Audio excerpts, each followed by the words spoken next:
Hello student, स्वागत है आपका इस वीडियो में। स्टूडेंट, आज हम सेमेस्टर थर्ड और फोर्थ ईवीएस की यूनिट फर्स्ट स्टार्ट कर रहे हैं, जिसका नेम है जल प्रदूषण। ठीक है।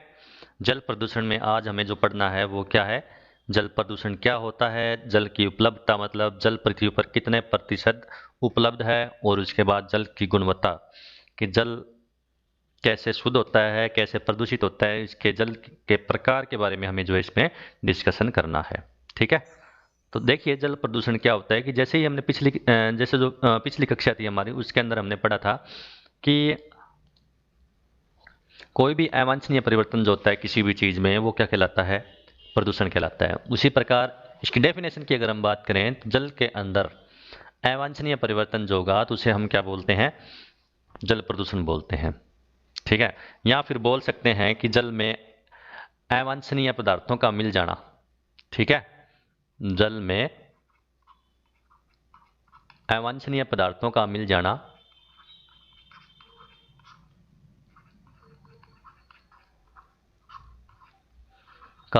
क्या कहलाता है? जल प्रदूषण कहलाता है। ठीक है। अब अवांछनीय पदार्थ मिलते कैसे हैं? वो अवांछनीय पदार्थ कुछ प्राकृतिक घटनाओं से मिल जाते हैं और कुछ मानव निर्मित घटनाओं से मिल जाते हैं। प्राकृतिक घटनाएं कैसी होती है कि जैसे कि ज्वालामुखी फटते हैं। ठीक है। ज्वालामुखी फट कर जो उसके नज़दीक कोई समुंदर है, कोई नदी है, उसके अंदर वो मिल जाता है, तो जिससे क्या हो जाता है? जल प्रदूषण हो जाता है। ठीक है ना। उसी प्रकार मानव क्रियाकलाप भी क्या करते हैं? जल को प्रदूषित करते हैं। वो कैसे करते हैं कि जैसे कि फैक्ट्रियों से निकलने वाला कूड़ा कचरा है, उसे बिना उपचारित किए अगर उसको जल में डाल देते हैं, अच्छे जल में डाल देते हैं, तो वो क्या हो जाता है? प्रदूषित हो जाता है। तो इसलिए जल में डालने से पहले उसे उपचारित करना चाहिए। ठीक है। या फिर जैसे नदियों के किनारे कपड़ा धोना है, या जो हवन सामग्री होती है, पूजा की सामग्रियाँ होती है, उसे हम बहते हुए जल में डालते हैं, उससे भी क्या होता है? जल प्रदूषण होता है। कई कई जगह पर ऐसी परंपरा है कि जो लाशें होती है उनको भी सीधा नदी में डाल डाल दिया जाता है, स्नान करवाया जाता है। तो वो भी क्या है? मान लिए कि जल प्रदूषण के रूप में ही आता है। ठीक है। तो जल प्रदूषण से अगर क्वेश्चन आता है तो इतना कुछ आप उसके अंदर राइट कर सकते हैं। नेक्स्ट अगर हम बात करें जल प्रदूषण की, सॉरी, जल की उपलब्धता की, तो पृथ्वी का 71%, कितने प्रतिशत? 71% भाग जो है वो जल से ढका हुआ है। ओके। और 71% भाग में देखें तो 1.6% भाग जमीन के नीचे है, और 0.001% वाष्प, यानी कि जो वेपर होते हैं, और बादलों के रूप में प्रेजेंट है। और पृथ्वी की सतह पर जो पानी है उसमें से 97% सागरों, ठीक है, और महासागरों में है, जो नमकीन है, जो पीने योग्य नहीं है, जो पीने के काम नहीं आ सकता। उसका बाद अगर हम बात करें तो 3% पानी जो है वो पीने योग्य है। यानी जो कुल 71% पानी है उसमें से 3% पानी जो है वो पीने योग्य है, जिसमें से 2.4% ग्लेशियरों और उत्तरी और दक्षिण ध्रुवों में जमा हुआ है। ग्लेशियर क्या होते हैं? जो बर्फ के पहाड़ होते हैं वो।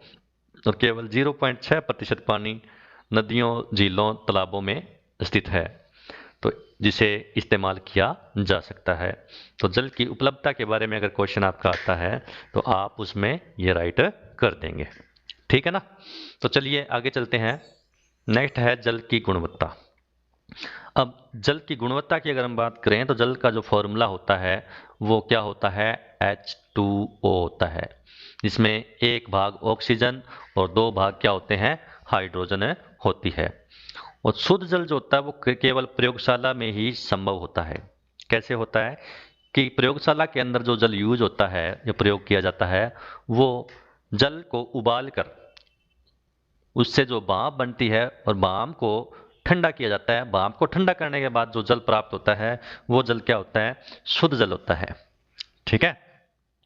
प्रकृति में इस प्रकार का शुद्ध जल जो है कहीं भी नहीं पाया जाता। ठीक है।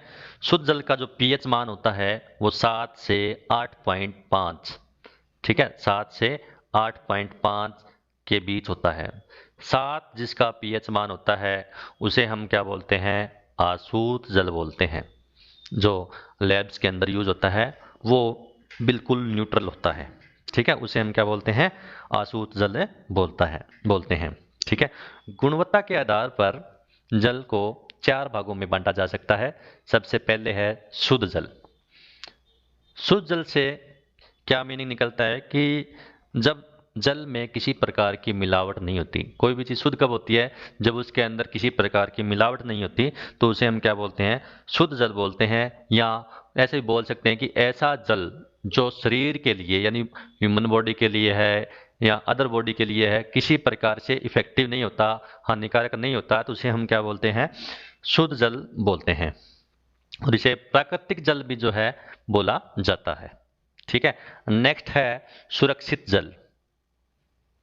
सुरक्षित जल कौन सा होता है कि जल को उपयोगी बनाए रखने के लिए उसके अंदर स्वाद है, रंग, गंध की मिलावट से रक्षा करके, मतलब उसको यूटिलाइज करके संभाल कर रखा जाता है, तो उसे हम क्या बोलते हैं, सुरक्षित जल बोलते हैं। इसे उपचारित जल भी बोला जाता है। क्यों? क्योंकि इसके अंदर स्वाद, रंग और गंध का क्या किया जाता है, उपचार किया जाता है, तो इसलिए इसे उपचारित जल भी बोलते हैं। उसके बाद आता है संदूषित जल। संदूषित से आप समझ रहे होंगे कि अगर इसके अंदर किसी प्रकार के कीटाणु, छोटे छोटे कीटाणु मिल जाते हैं, तो उसे हम क्या बोलते हैं, संदूषित जल बोलते हैं। या सीधा बोल सकते हैं कि सूक्ष्म कीटाणु युक्त जल जो होता है उसे हम क्या बोलते हैं, संदूषित जल बोलते हैं। ठीक है, फोर्थ पे आता है प्रदूषित जल। अब प्रदूषित जल एक प्रकार से जल प्रदूषण के अंदर जो हमने पढ़ा है वो प्रदूषित जल ही होता है। जैसे प्रदूषक पदार्थों के मिश्रण से जल की गुणवत्ता में कमी आना। अब प्रदूषक पदार्थ कुछ भी हो सकता है, चाहे आपके द्वारा डाला गया कूड़ा कचरा है, वो भी किसके अंदर आता है, प्रदूषक के अंदर आता है। चाहे आपके द्वारा डाली गई हवन सामग्री है, चाहे उसके अंदर किसी प्रकार का आपने रसायन डाल दिया है, तो वो किस में आएगा, प्रदूषित जल में आएगा। ठीक है, तो ये था हमारा जल प्रदूषण, जल की उपलब्धता और जल की गुणवत्ता। तो मिलते हैं नेक्स्ट वीडियो में। Thank you.